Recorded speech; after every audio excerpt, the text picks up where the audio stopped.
ശരിക്കും നമ്മുടെ മൂക്കട്ട പോലെ തന്നെയാണ് അതിൻ്റെ ആ ഒരു ഇതുള്ളത്. നമ്മുടെ റംബൂട്ടാൻ്റെ ഒക്കെ ഉള്ളിലുള്ളില്ലേ അതുപോലെയുള്ള സെറ്റപ്പാണ്.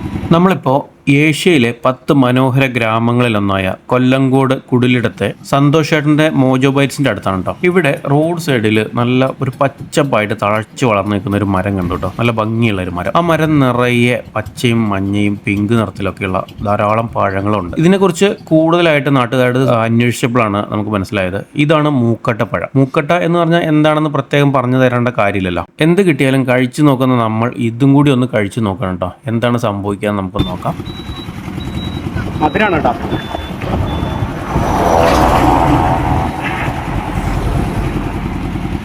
മധുരാണ്, പക്ഷെ പുറമെ മാത്രം ലൈറ്റായിട്ട് ഫ്ലഷുള്ളൂ, ബാക്കി മുഴുവൻ കുരുവാണ്.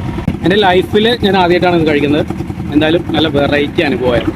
അപ്പോൾ അടുത്ത തവണ കൊല്ലങ്കോട് വരുന്ന സമയത്ത് ഇത് കഴിച്ചിട്ട് നിങ്ങളുടെ അനുഭവങ്ങളൊന്ന് കമൻറ്റ് ചെയ്യണേ.